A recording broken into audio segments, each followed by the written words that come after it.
Good morning, St. Louis. It is 7 a.m. on a Tuesday morning. So, yeah, I know what time it is. It is time for the St. Louis Hustle Podcast with your boy Cortez Hustle, my girl Michelle. Hey, and Hey, today we're talking about your passions, man. How do you discover your passion?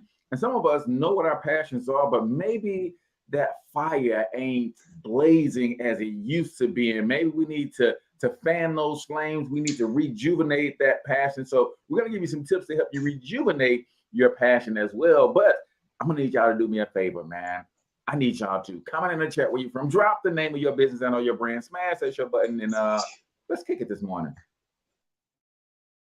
And easy. And most say, if you want to succeed here, that you must leave and put down roots somewhere else because of the strong crabs in a barrel mentality here. I don't know if I'm just an optimistic person, but to see people like Chuck Berry and Nelly make it in the music industry, or the Roberts brothers and Dave Stewart in business, or William Lacey Clay Jr. in politics, can we blame the city, or is it that people just aren't hungry enough? We're talking to all of the movers and shakers in this town, from entertainers to politicians, social activists and organizers, and of course, entrepreneurs. Is there a curse on this city that holds people back? Is there an unseen hand that decides who makes it and who doesn't? You're about to find out. Welcome to St. Louis Hustle.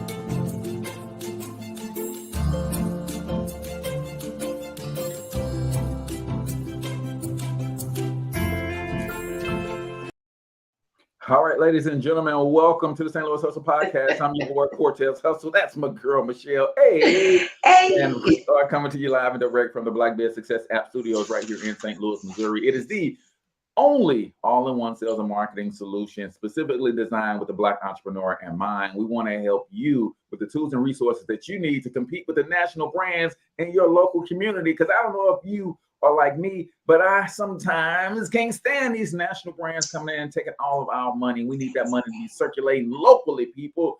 But you got to have the right tools. You got to have the right resources. So make sure you go check out blackbearsuccess.com to see what we have to offer. I promise you, we've got what you need to run your business just like the big boys and girls out there. So blackbearsuccess.com. So today we're talking about passion, man. How do you unlock or discover that passion if you have not already? And those of us who have the passion, some of us are allowing that passion to die on the vine. And we're going to give you some tips to rejuvenate, to restore, to fan those flames, to get that passion back to a burning desire. And that's what it is all about today. A couple quick announcements. We do have a private Facebook group for those of you who are in business and you need some help with your business. I want you to make sure that you guys go check out Local Biz Marketing Mastermind. It's all about marketing. It's all about mindset. It's all about helping you optimize your online presence, increase your leads, grow your revenue, expand your operation. It's a great community for you to be a part of. So make sure you guys go check that out. I'll put a link in the comments and the show notes for you as well. And I think that is it for the announcements. Anything going on this week that they should know about, Michelle? Maybe not. this week right here. Well, let me ask you This this, then, okay. Michelle. How was your weekend, sis? There we go. I'm like, oh, I gotta be a forward thinker now. I left that a couple years ago, sir. I no longer think ahead. You better catch me from the past. Okay. My weekend was good. I have been recently hanging out with my grandson, helping my daughter by just holding on to him until this is what I love about retirement, quote unquote. I am taking new pathways and discovering new challenges in life, and I love being okay. I'm gonna say it by faith. I love being uncomfortable, right? Mm-hmm. And I love the unexpected, and I love the new, right? Yeah. So since I've been retired, this journey has been real woo, and it has forced me to really trust God, and so in that, I am entering a new journey, a new leg of the journey, I'll say, where I'm still affiliated with my church. I love my church, but the employment I had with them had run its course, so now I'm on my way to a I really want to say a different level. I feel like that job prepared me for my next level of community Yeah. action. And so anyway, that all that to say that this road has just been ever changing. So with that in mind, while I'm waiting for my next, I've been hanging out with my grandson, helping out my daughter, etc. And he is just he's like a new toy because he'll be one. He'll be one in 30 days. And he is Wow. he's the goofiest kid ever. And this is I wish I had a video. We'll show a video next week. But kids, when they're one, they ain't gotta have toys. They don't have to have fancy stuff. I put my grandson, don't highlight me. I put my grandson in the shoebox. Oh yeah. And I poked a hole in it, tied. I found some old tennis shoes I ain't wear, took the shoestring, doubled it up, pulled it through the joker. I sat him in the shoebox and pulled him around like it was a sled. And in the beginning, he didn't really know what to think. He was holding on to the side of the box and so as I pulled him around my place, he was like, "Ooh, wee, wee." As I said wee, he said wee. And man, so now when he comes over, he go to the box, flip that joint over and hop over in it and be like, "Hey, and start rocking. I'm ready." So which leads me to believe I need to get the little joker a wagon for his birthday. But man, the shoebox, man. Yeah. Who needs a wagon when you got a shoebox? Seriously. Good carpet and a shoebox. Who needs a wagon? Right. So it amazes me the imagination of kids. He ain't been tainted yet. So so that's kind of what I've been doing. I did that over the weekend and just hung out with the G baby, and it just is it's been fun. He finna be a new YouTube sensation too. I'm gonna just put that out there for y'all because he enjoys making videos and dancing and doing cute baby stuff. Now, right when he get about 7, 8 years old, we probably gotta stop that because that's when they don't get cute. For some reason, kids lose their cute around that age. They get on your nerve. Go somewhere and sit down. I ain't gonna do it, but now reminds me of Cat Williams when he took his son to the store. He's like, man, Daddy can buy these J's all day, right? Man, $30. But let me take you over to this other place. And he took him to Payless.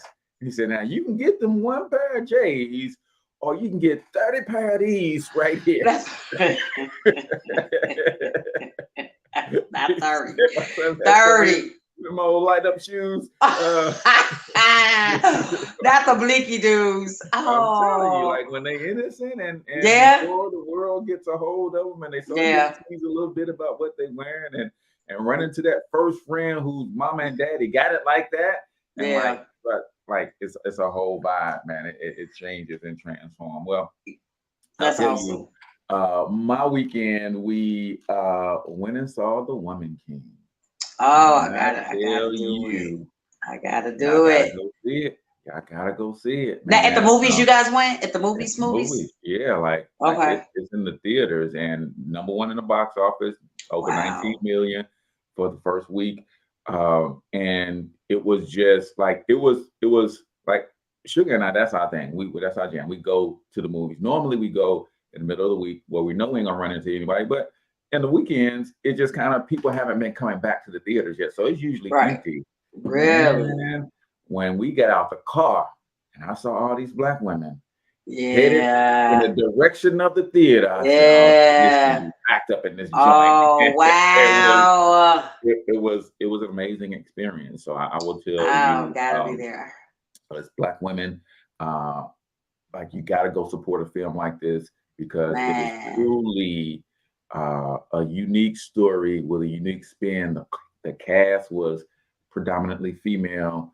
The crew was predominantly female. It's an amazing story, strength, power, and there's a lot of hidden gems in that joint too. Like that culture of that people, they believed in twin gods, right? Male and female. And I was like, message. And the king at the time, he was by himself, but because he believed in a twin god, he knew he had to appoint a woman king, and hence the name Woman King. Right. eventually she earned that role. It's super dope, man. So go check that out, Man. support it, make it blow up big again in the box office this week, because that's what gives Hollywood the courage to say, for the next sister who comes and say, hey, I got this movie Yeah. that's going to do well, Mm-hmm. they're going to be more willing to green light said movie. So Oh, real quick. yeah. I'm so sorry. That movie, Viola Davis is in that movie, correct? When I And say she produced it. when I say I love all things Viola Davis, when I say for she's just my shero, right? I don't think she has gotten nowhere near the shine that she should have. Now she did when she played the role in How to Get Away with Murder, and you know what I'm saying. But there was some little bit of about her character. Felt like they had to make her do some things for her to kind of get it really out there. But she's always been a phenomenal actress, and just she represents, black is black.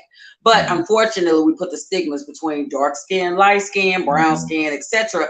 And for dark skinned females, when I say she's the most beautiful person inside and out, I absolutely adore her. Just as a talent and actress, as a person, from what I've seen in the media. She's like so awesome. So I try to support everything she does, or, you know what I'm saying? Cause she's just awesome. So I will definitely be trying to gather me some girls together, going to see Woman King. Definitely. Yeah, you and your girls. It's funny because my niece, who doesn't seem to be like in that kind of stuff in economic empowerment, black empowerment. But when she came out of that joint, she's like, listen, it's a whole new me around this joint, and I ain't gonna stand for some of the stuff I used to stand for, because I realized where my power is, and I'm like, man, that's the whole point. And we need more stories like that. So let us know in the comments, did you check out the Woman King, and what did you think about it in the comments as we transition into officially starting the show? And y'all know how we do that. We do that with a Michelle A word of the day.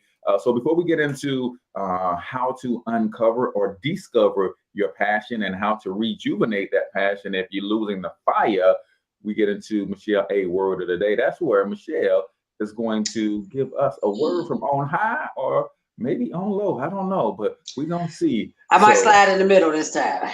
Let's get into slide in the middle. Word of the day. And now the Michelle I word of the day. Hey, what's up, party people? It's your girl, Michelle A. Coming at you with another Michelle A word of the day. And so today, I'm going to take a little different twist. I'm going to work with a quote. I think I'm going to work with a quote if I can find it. Got it. I'm going to work with a quote today. And it's funny because as Cortez and I were talking earlier, we were talking a little bit about just how things are different for me. And I'm going to hit you with this quote, right? Change in life is inevitable, but growth is optional. Okay, one more time for the folks in the back. Change in life is inevitable, but growth is always optional, right? In such a time of my life right now, and one of the growths that I think I'm going to talk about publicly, and one of the changes I'm going to talk about publicly that I don't think I have, is that on this journey over the last probably 6 months, yeah, maybe give or take, I who used to be queen of the Sugar Shack, queen of the weekend turn up, I have been able to not do that, right? So I've not been turning up. I've not been out at the Sugar Shack. Now, here's the thing, right? People might say, and actually someone did say, oh, you work at a church, so you need to keep up an image. And, I kind of got offended about that, because I'm just like, it's not an image, because I wanted to change my life, because I was going to the left and now I want to go to the right. It's not an image change, I don't think. It's a personal growth change for me. Now, that's my version of growth, but it may not be anybody else's version of growth. I think, choosing to live that kind of lifestyle, a party lifestyle, I did it for over 30 years, sometimes in church, sometimes not in church. And in this season of my life, over 50, there's so many more things I'm discovering that I can be doing with my days, other than, spending 4 nights a week with my legs underneath the bar with a drink in my hand. kind of is that. So for me, that journey and this journey presents a lot of change because now I'm filling my time with other things. I'm back to writing more. I'm back to discovering more about myself, more about my relationship with God, and I'm building community. Now, not just literal community out with the people, because I love the people, but I'm building community with other ladies, that are in my peer group. I joined a small group at church, and that puts me with other, women that are in my age group that are trying to do some new and different things, that are not just self-serving. So as I leave you with that quote about change being inevitable and growth being optional, challenge yourself today, people. What change can you optimize in your life that will help you to grow on a personal level? Investigate it, find out what it is, and then take the journey. You won't be disappointed. Boom. So a word of the day, guys. Hey.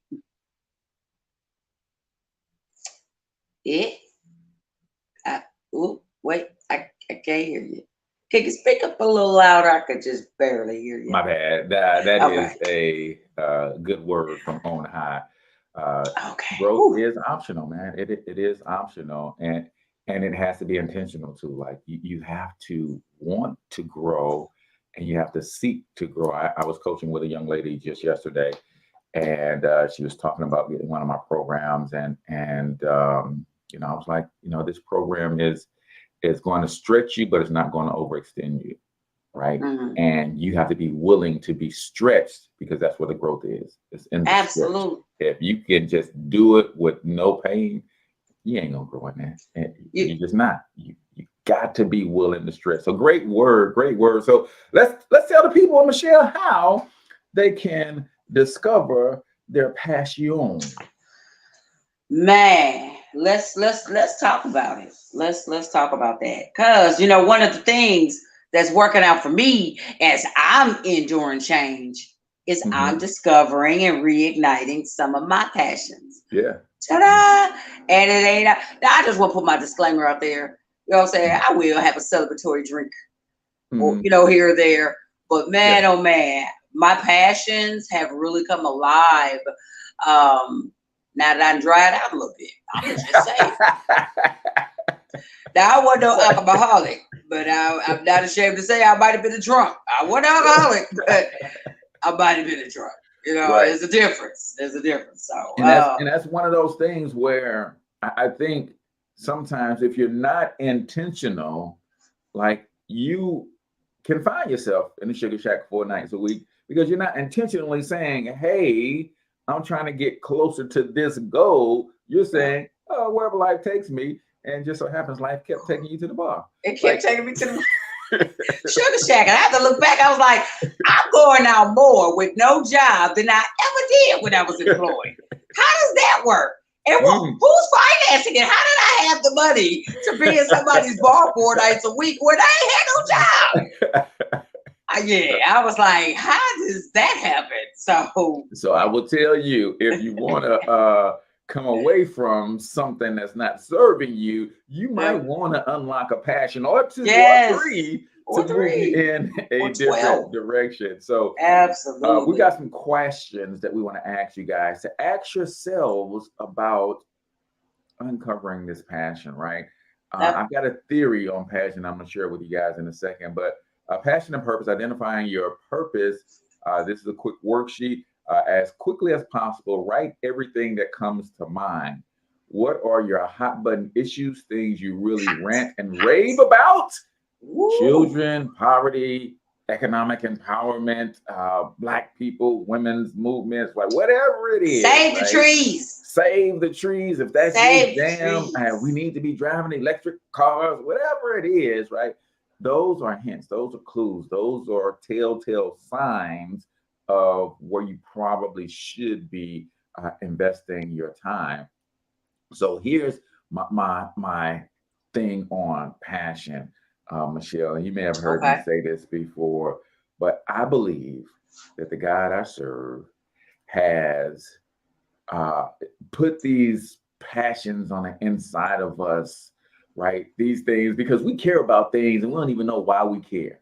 And we don't even know why we care so freaking bad. Like, why does that move me in a way that it moves me. Yeah. And hell, why ain't other people upset about it? Because it ain't their passion. Is that It don't nobody else care about this but me? I'm crazy. I'm crazy. It ain't their passion. But I believe that God gave us those passions because the purpose of the passion is to lead you to your purpose, right? And I also believe that where your purpose is, there is your provision. See, I don't believe that the God I serve created me for a reason, right? And said, my son, I created you for this personal, this specific, I created you to bring economic empowerment to Black people through entrepreneurship, education, and business development.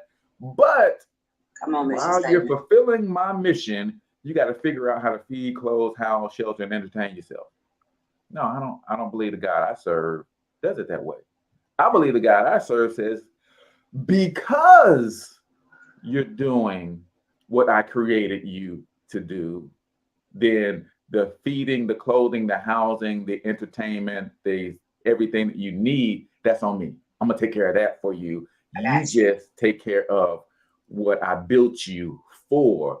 And I believe one of the reasons that more people are not operating in their purpose is because they have walked away from their passions because of the way this world is set up. See, this world will tell you, forget your passions, come do something that you absolutely hate doing so that you can have the money that you need to feed, clothe, house, and entertain yourself. Absolutely. God said, your gift will make room for you. Now, stick with that passion, and that passion, if you stick with it long enough, it'll start bringing in some revenue. It'll start bringing in some bread where you can take care of yourself. But also, because you're in that passion, it's slowly, even if you can't realize it, it is slowly aligning you with what God built you for in the first place. And when you seek ye first his kingdom. Come on, sir. No, come on. Glory, come all on. other things gonna be added to you. So I really am, can you tell I'm a little passionate about you finding your passion and discovering your passion? Because when you do, he's passionate about it. It's game on. So what can you do to discover? What are some of the questions that you should ask? And then for those of you who are like, Cortez, I was passionate, man, I ain't gonna lie. Some of that passion is starting to die down, man. I was on fire.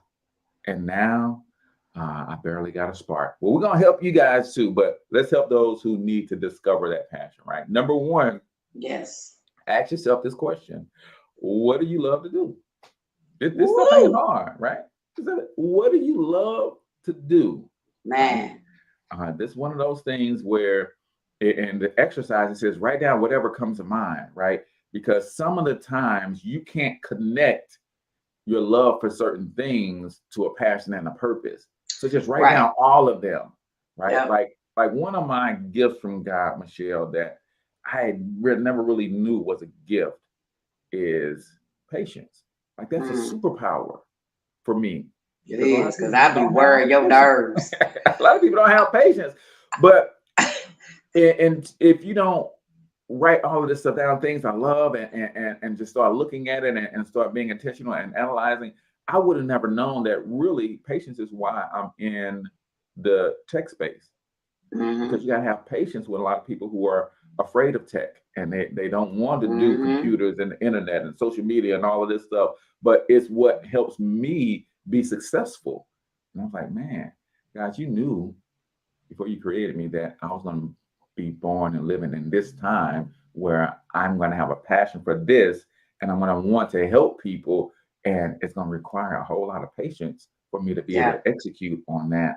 And I'm like, man, thank you. So I got patience and I got imagination. Those are my two superpowers. Now it's up to me to learn how to use those powers to help execute on the game plan. So number one, ladies and gentlemen, if you want to uncover your passion, ask yourself, what do you love to do? Great question. I love that. Number two, next question you should ask yourself is, where do you love to go? And, you know, like Cortez said, write them all down. You know, write down all the places that you love to go. I went through some of this, you know, when you're feel like you're stuck in a place, and I went through some of these questions, what do I love to do? And what things appeal to me, and where do I love to go? And if you look at that second question, honestly, where you going is where you love to go. Now some people work may or may not, you put that's a neutral, right? Yeah. Most people, we got to go to work. Right. But where are you going with your free time? Where are you choosing to go? Because where you end up is where you love to go. And so here's where you have to confront yourself. Is where you love to go where you should be? And if it's where you love to go, does it bring fruit out your life? You know what I'm saying? Does it produce in your life? If you're going places you love to go and you love going there, ain't no wrong with loving the place, but does it produce fruit in your life? Do you get results personally? Do you grow? If the answer to that question is no, you might have to find some new places to go. Line up your places that you love to go with the things you love to do. They should correlate in some way. They really should. They really should. I'm gonna say I would keep going back, and I hate to keep going back to my past, but when I was sugar shacking, it's funny when you talk about intentionality. I was sugar shacking, and I didn't want to be. Right? I felt like I was stuck in it and I couldn't get out. And that sounds so crazy. And there's a scripture in the Bible that says the spirit is willing, but the flesh is weak. Spiritually, I didn't want to be sugar shacking as much as I was. But every weekend or every, time it was time to go out and one of my girlfriends called me, I went, or if I'm sitting around and I didn't get off my bum to go to church, because this is before I had a church life. I was like, well, I ain't got nothing else to do. I don't really want to go. I wish I was doing this, but I just went. And so I was going to a place that I didn't love to go, but I kept going back there because it was routine. It was normal, but it wasn't producing fruit in my life. So when I was able to get out, and I'll be honest, that job pulled me out. When I was able to get out, I'm on the other side of that thing now, and I'll pass through, but I don't want to go back to where I was. At all. It is. You moved out some demons and you left the space all nice and clean. And because you didn't fill it with something. He coming back. We going over here. Well, okay. Well, you used to be okay with once a week, but then all of a sudden you didn't fill that space. Now it's sometimes a week. It's like, hey, man, every other night I'm out at somebody's sugar shack, right? So, but that's what I mean by being intentional. I sat on a panel with Dr. Elance McCarthy one time. And if you don't know him, he's a legend in the St. Louis area. He's got a great TED talk out there. He's really founder of Global 1000, which is a national movement to get more of us involved in technology. And he talked about this very interesting thing. He said, when there's three things that shape who you are: the content you consume, the people you hang around, and the places you go. And he said, for most of us, we go to the same places, hang around the same people, and consume the same content. Now, the name on the building might be different, but it's the same place. It's a sugar shack, but instead of this name, it has this name on it, but the environment and everything is the same. And he said, all you have to do is muster the courage to cross town. He said, think about it. You're going to the sugar shack and you're paying to get in, depending on what time you go. You're paying to have your drinks. You're paying to feed yourself. So you're paying to have this good time. He said, meanwhile, and you're paying to basically kill yourself, right? Long term, In the meantime, if you had the courage to cross town, there's probably some gala, some nonprofit organization throwing something nice, and chances are it's free to get in, the drinks are free, and the food is free, and the company is altogether different too. And it could probably bring life to you if you were willing to get out of your comfort zone, right? So being intentional with, hey, let's not go to our normal spot. Even if you do sugar shack, well, let's at least go sugar shack in a different part of town, right? I was telling my wife, like we getting our business spot is moving to the Central West End, and I'm like, it's just a whole different vibe over here. It's like there's like when you go into the Central West End, I don't care what time of day you go, it's a different vibe. People are walking faster, they're upbeat, their heads are up, and I'm like, what's going on here? Because they got places to go, people to see, and things to do. They like, you got to figure that out for yourself and be intentional about that. And that's why it helps to have something that you're passionate about. So we talk about, what do you love to do? That's a hint. That's a clue. Where do you love to go? What attracts you? You know, in the spirit. What really attracts your spirit, man, to the places that you go? And then, who do you love to spend time with? This is huge, right? And you talked about, you're asking yourself these questions. Is it serving me? Am I getting fruit? Right. Also, another question you ask, like, with the people are you being around, ask yourself, is it costing you anything? Right? Because if you're around people that only drain you, right, it's costing you to be around y'all. Yeah, that's a price I can't afford to pay. Right? It's absolutely. We will. So who do you love spending time with? And are the people that you loving to spend time with, are they passionate about anything? Right? And are they moving towards their passions? Or like, you've got to really evaluate who you are. And if you're hanging around people who are not passionate about anything, then it's going to be hard for you to be passionate about anything. So never be afraid to redraw your circle, people. Let me tell you something. I'm gonna step out and say this. Two things. If they're not building you, they're breaking you. That's the first thing. And the second thing, like-minded people. You know, you really you got to get around people that are like-minded. Now, that doesn't mean to say that you necessarily need to get around people who are doing the exact same thing. You can get with people who are doing a variety of things, as long as you know it's positive and it fits into your passion wheel. But if you're hanging with people and they don't have any goals, just like when you date, you ask a male or a female, what's your 5-year plan? Where do you see yourself in 5 years? What goals do you have? We talk about that romantically, but we really need to look at that in our friendship spaces as well. Are you hanging with somebody that doesn't have goals? Are you hanging with somebody that doesn't know where they want to be in 10 years? And it's especially crucial. Hear me, people over 50. Quit dragging friends from 3rd grade into your 50s and your 60s. Let them go. Okay. I'm here to free somebody today. Let them go. You cannot remain friends with somebody just because of the element of time. It doesn't mean you got to hate them. It doesn't mean they're bad people. But if you hold on to what Tupac calls as surviving friends, you hold on to them just because you've been knowing each other since 3rd grade. But again, you're not producing in their life.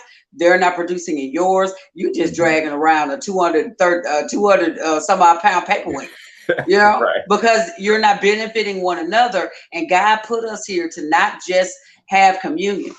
If you guys are not creating focus together, then maybe you're creating folly together. You don't want to hang with somebody that's creating folly. You're not going to grow. That's how you get snared and tangled in the weeds. And while you want to grow upward, they holding you down. They're holding on to you. That weed is wrapped around you when you can't grow, you know, and it's hard. It's hard. And I have a good friends over 30 years. We put some space there. When I started my new job, it spaced us out.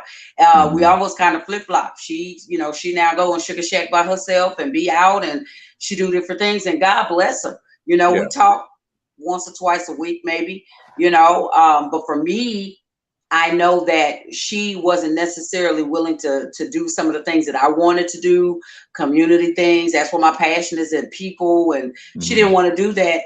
She still found solace in going, you know, and sugar shacking and socializing a different way.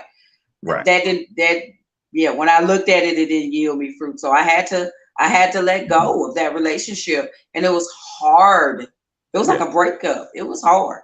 It was hard. And And I think what makes it hard is because some of those people were there with you in some of your darkest hours. Like they walked through some of the stuff with you. So you almost feel guilty about moving on, right? But I'm going to tell you, like Steve Harvey daddy told him, everybody that came with you can't go with you. Come on. Everybody that came with you can't go with you, because the altitude that you are headed to, everybody ain't made to breathe up there.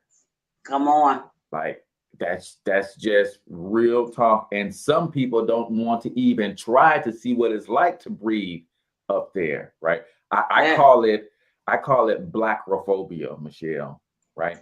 So acrophobia is fear of heights, right?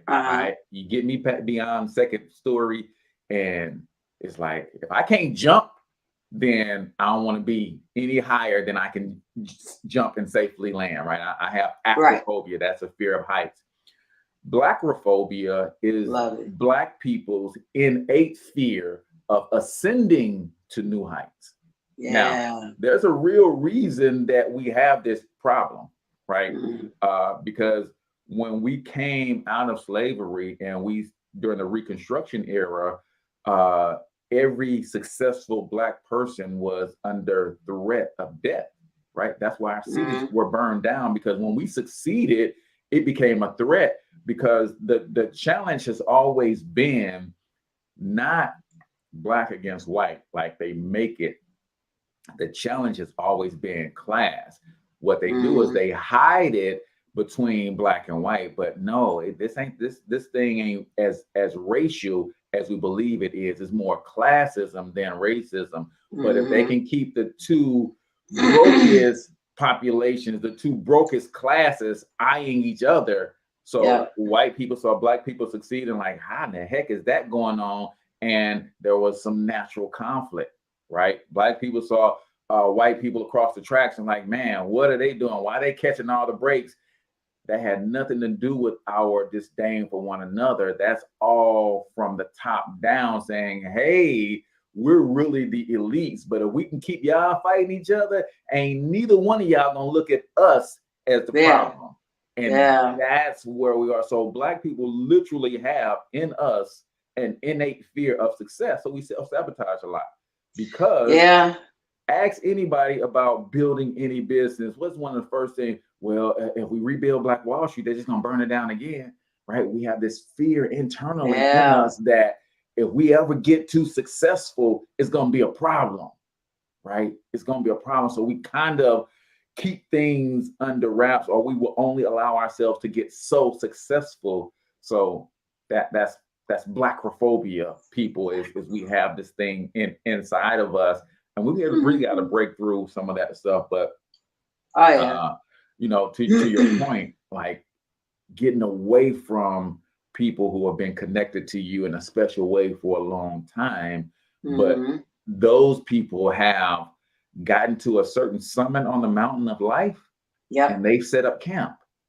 And I'm okay, if you cool right there, like you went up the first 2 flights and you gonna camp out right here, I'm gonna go see what the 10th floor is like. I'm gonna go see what the 30th floor is like. Like, don't you want to know? Man, you know what? But it goes back to what you just said. Everybody can't breathe at that altitude. And I'll even say, I said this to a friend of mine. It's about, you know, when you are exercising. I'm feeling real epiphanic today. Epiphany. Is that a word? It ain't a word. I just made a word. So just like blackophobia is a new word. Yeah, there it is. Is a new word. This came to me. I was walking with a friend of mine, and we were going up a hill. And you know, the more higher the hill got, you know, you ain't really been walking. You get the fat boy syndrome. And so sound like a beatboxer.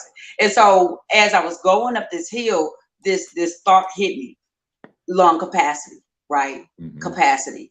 And when you have not built your capacity in your lungs, your chest hurt, and stretching feels uncomfortable. Pushing up that hill, trying to breathe, it hurts and it's uncomfortable.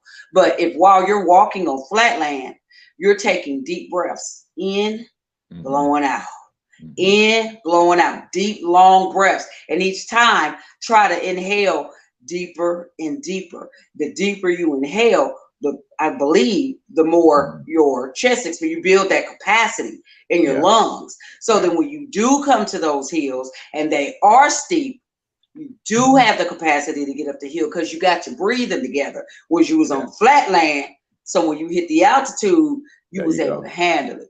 There you go. Yeah. Boom. No. Drop the mic. That's epiphaneic right there. That was epiphaneic. That's how you do it. Mark, what's going on, good brother? He says, your opportunity cost. What is it costing you to be in some of the environments that aren't serving you right? To be with some of the friends who, y'all just going in two different directions. And Lamona, what's up, Lamona? She said, I believe that classism versus racism. Oh yeah, they don't ever want us, like in my opinion, it was those two things that really cost Dr. Martin Luther King his life. And it wasn't the civil rights movement. Like, they ain't care nothing about that. We liberated the lunch counters and we just gonna make more money, right? But what did happen is he said, hey, we started this poor people's movement because Black, white, Asian, Hispanic, Puerto Rican, all of us are struggling because of economics. It ain't because of the color of our skin. So we got to fix that, right? And that, wait a minute. You trying to get all the poor people together? Right. You gonna try to get all of the poor people together and put them on one team? Right. And what y'all gonna do? And it's 200 million of y'all, and it's just a few of us at the top running this thing. No, we can't let that happen. We can't let that happen. That's like that fight in school. Hit my hand. He hit you. Right. He hit you. Walking shoulder to shoulder in the circle. That's what they did to us. That's what they did. Yeah. So I know you ain't gonna take that. They keep us at odds. So a couple more quick questions, and then we want to quickly transition to if you lost your passion or you're losing your passion and you feel it slipping, right? What could you do to rejuvenate that? So what did you dream of being as an adult, right? Getting back to that, what did you see for yourself as a child before we got into a school system that forced us to put blinders on, right? And that's a whole nother thing. And I'm not going to chase that rabbit this morning. We're not. But before the school system forced you to put blinders on and put a cap on your imagination, what did you see for yourself, right? Yeah. Because it's still there. It's still there, even at 48 plus, 50 plus. Like, you could still be the thing that you wanted to be, right? What do you admire? What do you want to be more like? These are all questions to help you identify your passion. Go ahead. I'm so sorry. Okay, so this one right here, I need people to think about this. Okay, who do you admire? Who do you want to be more like? If you really admire that, I will send all your hate mail to that guy right there. But if you really admire the baby, little baby, all the babies, Lil Wayne, all the littles and all the babies, them are the people that you admire. You want to be more like them, and you over 40. I need you to reevaluate your list of people that you admire. I want you to write them all down, and if you got anything with little and baby in the list, put X through that list and make another list. Okay, right. That's what we need you to do. Just I can't let you hate on my young people, Michelle. But I'm glad you put the caveat over 40, right? Over 40. Over 40, and I know where you're going. Because you're basically, if you admire their lifestyle and some of the choices that they're making. Thank you. That's the point. I've told people for years, like, I'm a bigger fan of Sean Carter than I am of Jay-Z. Yeah. Right. Sean Carter is the businessman, the billionaire mogul. Jay-Z is a dope lyricist, and he made some moves in hip hop. I'm a fan of bigger fan of Dwayne Carter, right, than I am Lil Wayne or Lil Weezy, because he just sold his catalog for over $100 million. Like, I'm looking at the business moves these guys are making. There you go. But sometimes we get caught up in their storytelling and we want to admire and be that. Thank you. Especially plus 40. I don't want anybody to really be that. And They don't either. They're telling you like we went through this hell because we had limited opportunities. So that was our way out. Absolutely. And a lot of people are really like you at 40, and that's the only way you can see out for yourself is the street life. You know, you got some challenges going on other than your economic situation. Right. There it is. Ta-da. All right. So one last thing. What are the top 3 things from your list that you have the skills, interest, ability, and willingness to help others with? Right. Think about that. You ask yourself these questions. Who do I like?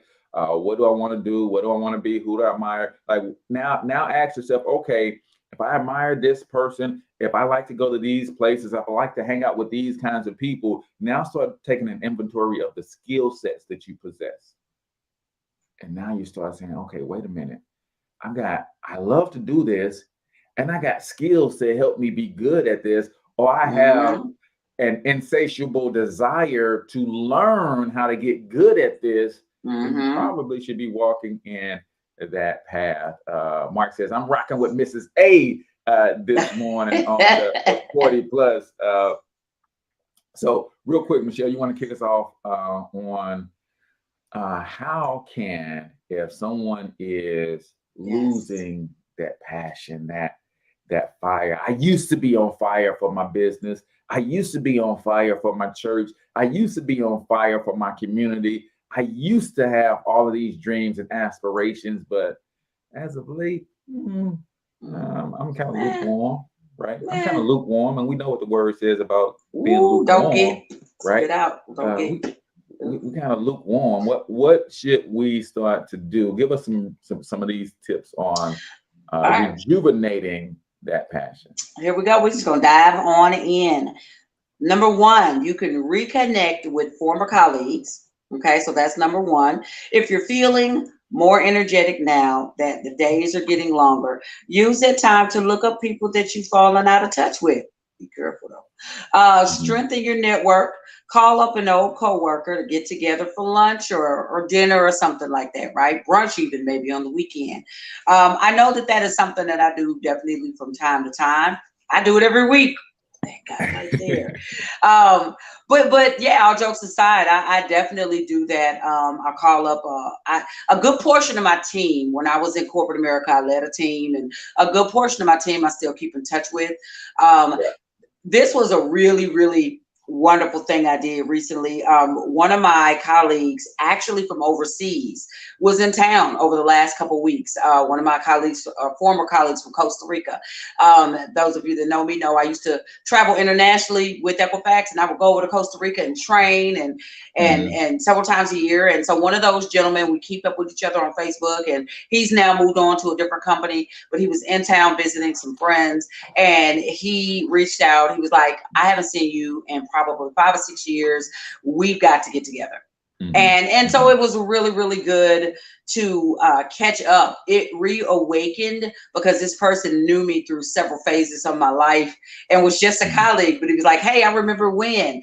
And just even talking down, sitting down and talking with that person helped me to kind of say, yeah, I did used to do that. Yeah, I did. Yeah, you're right. Because he challenged me. Hey, are you still doing comedy? And I'm like, get out of my business. But it made me think about some things, and it challenged me personally. I ain't let him know, but it challenged me. So it was a good thing. It was a good thing. So that's number 1. Reconnect with a former colleague. Explore those discussions. Love it. Love it. Love it. This is one of my favorite things. Learn a new skill. Learn a new skill because most people don't realize that science says at 25 it's downhill from there. If you do not continually learn, grow, and stretch. Like most people, they will tell you that after college, never read another book in their life. After high school, never read another book in their life. And that should be a knock on the school system too, that whatever y'all did to me to make me not want to read ever again, like y'all y'all need to change up the game. Something like y'all should not have ruined reading for me for the rest of my life. I don't want to read nothing because of the way When it's go, Cortez, Right. can you read paragraph number 1? Out loud? Yeah, just go ahead and read it, Cortez. I gotta go to the bathroom. Right. Right. That's what they do. They It's ruined reading for me for the rest of my life. But put you on the learning new spot. skills, it keeps the neuroplasticity going on in your mind and your new like we literally from the age of 5, usually when we entered the school system, like our brain literally starts to kill neural connections. Why? Because at age 5, we start going to school, we start seeing the same things over and over. See, before age 5, before we start going to school, everything we see pretty much is new. It's like, hey, I'm excited. So your brain is just creating all these new neural pathways. But the minute you get in that box, right, that proverbial box, they put you in that square classroom. Now you're in this box and everything becomes the same. And your brain starts to say, man, I like we was growing and it was exciting. And now we just everything is the same. So we don't need those new neural connections. So instead of growing, your brain literally starts shrinking at age 5, 6, 7. But if you want your brain to start growing, then one of the best ways to do that is to start learning some new skills, challenges yourself to put yourself in positions where you're going to be embarrassed. Oh, I didn't see that coming. I see that ending coming. Okay. Yeah. Because right. when you're learning something new, that's what happens. Hey, is anything worth getting good at is worth being bad at it first. That's what keeps people from learning new things. Yep. Is I don't want to suck at anything, so I'm not going to try anything new. Right. That's you literally start. Your brain is shrinking if you're not putting new information in all the time. You just got to get like okay, I see that. You get used to being embarrassed. Okay, develop thick skin. And because that is, I know a lot of people that hold them back. I don't want people to look at me and laugh at me. I'm a comedian. People laugh at me all the time. People were laughing at me before I was a comedian. Right. So it doesn't really make a difference. I kind of got used to it. Number 3, brighten your office, right? Hang up some new wall art or change your computer wallpaper. For me, my home office, my kids make fun of me, but I don't like a dimly lit room. Like I like lights, even in the daytime. And I open blinds, I open curtains, and every light in the house is on. They'll be like, why get all these lights on? I don't like dark spaces. I don't like the dark anymore. I really don't. And so I like a bright area. Give me some color palettes. Give me something to just make me inhale and go. So yeah. Yep. Yeah, and I'm that same way too. Like let the sun in, right? And this goes back to us separating ourselves from nature, right? I think that is one of the biggest mistakes we've ever made. Y'all realize that we are the only of God's creatures that are disconnected from the earth almost all of our lives. No other creature that God created is disconnected from the earth. Bare feet on the ground 100% of the time that they walk on this planet. We have created these structures that separate us from the energy of the earth that is supposed to be healing us and caring for us. So you got to think about that. There's a reason that we need hospitals and the animal kingdom don't. Go ahead, Michelle. I thought about it. Bad idea. Okay, let me tell you something. You walk around outside barefoot, and my mama used to tell me, if you walk around outside barefoot, you get big feet. I don't want big feet. I'm a size 10. That's big enough. My sister did that. She walked around barefoot all the time, and her big toe is that big. She's got like an insanely large big toe because she was one with the earth because she never wore shoes. And now she got tough, big toe feet. I don't think we want that. But think about it. We are also the only of God's creature that can actually use our imagination. We could see something in our mind. There you go. And create it. So what am I saying? If we know that the energy is in the earth and it has healing power, then we can find ways to bring that into our houses in a way that we could still be connected. It's just we Like You just it's said, bring it inside. you I like where you're going with you it. can bring it inside. Bring outside inside. Literally, my wife would laugh at me that I would take grounded baths. Right? Huh? Every house there is a ground rod that runs on the side of your house, and your electric box is connected to this ground rod, so that if lightning ever hit your house, the electricity would go into the ground instead of into your house. Well, I would take a copper wire and put it on that lightning rod and run it into my bath. So now I'm taking the energy from the earth and bringing it into my body through a grounded bath. Yeah, yeah. See, When you think you know somebody. I'm telling you, it's a whole thing when you trying to heal naturally, right? Do you do it when it's raining and thunder and lightning outside? Nah, I ain't trying to catch that much energy from the earth, right? That's direct to the source. No, I want some indirect activity. So we got a couple other things that we want to hit you with. This, if we go down to rejuvenating your passion in your personal life, this is important. Volunteering is a great way to connect and rejuvenate your passion, right? Share your high spirits with others in need in your community. Spend a weekend afternoon sorting cans at a neighborhood food bank or whatever it is, but volunteering, because when you volunteer, the types of people that volunteer are from all walks of life, literally, like rich, poor, black, white, like it's just literally. So when you show up to volunteer, ain't no telling who you gonna meet. You might meet a billionaire, you might meet a homeless person, you might meet a single mother, a single dad. Like it's like they're from all walks of life. So you can draw inspiration from the variety of people that you meet in volunteer circumstances. Awesome. Yep, ditto. Yep, that's me. I don't like number 2, but I'm gonna say it. I feel like this is more for you.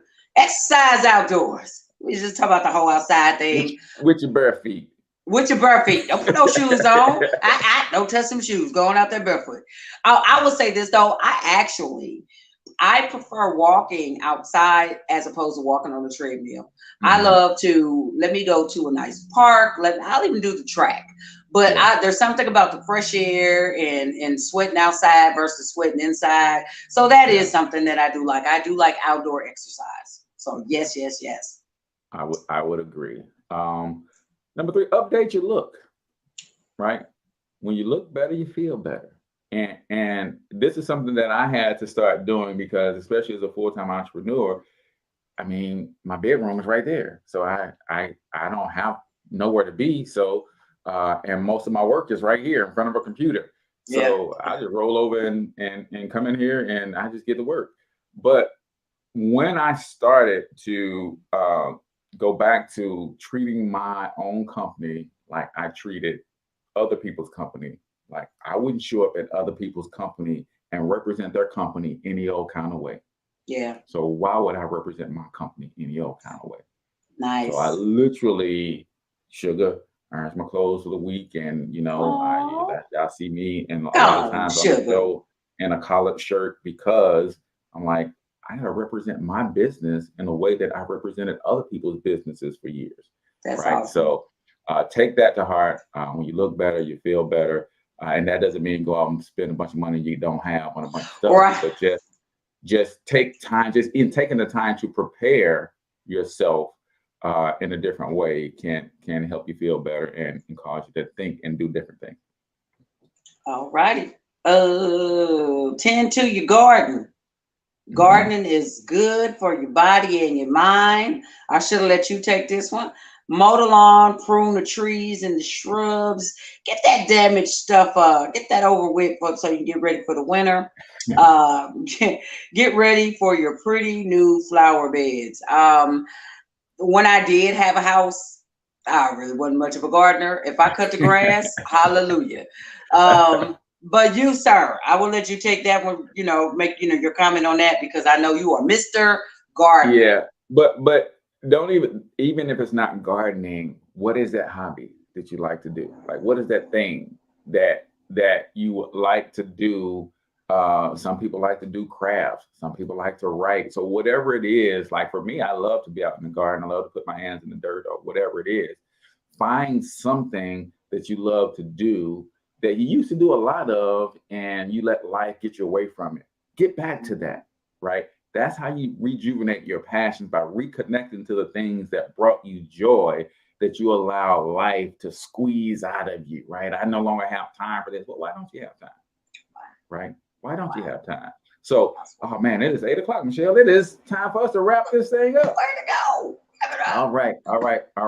So don't forget, ladies and gentlemen, y'all join Local Biz Marketing Mastermind. Is a free Facebook group for entrepreneurs who want to grow in their marketing skills, but also connect with other entrepreneurs. We also have the Black Biz Success app. If you need tools and resources to grow your business, let us know. We want to help you in those areas. So this has been fun, Michelle. Any last words before we go? Oh man. What were we talking about today? No. Rediscover your passions. We gave lots of great tips, insights. Man, reconnect with yourself and get out there and do the things that you were created to do. Boom. And don't be afraid to ascend to new heights. So until we talk next time, get your money up, because you absolutely can do it. More importantly, you deserve to do it, each and every single one.